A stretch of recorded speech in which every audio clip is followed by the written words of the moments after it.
Hello students, here is the question. In Young's double slit experiment, slits are separated by a gap of 0.5 millimeters and the screen is placed at a distance of 0.5 meters from them. So we have the D, which is the distance from the screen, which is 0.5 meters, and the slits are at a gap of 0.5 millimeters. So we need to find the distance between the first and third bright fringe formed when the slits are illuminated by the monochromatic light of 5890 angstrom wavelength.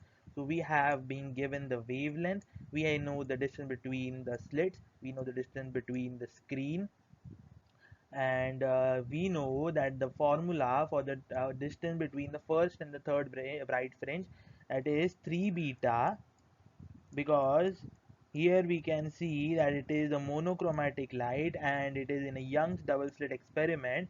So definitely the third bright fringe will be on the distance from the screen to be 3 beta, and the first fringe will be at a distance of beta.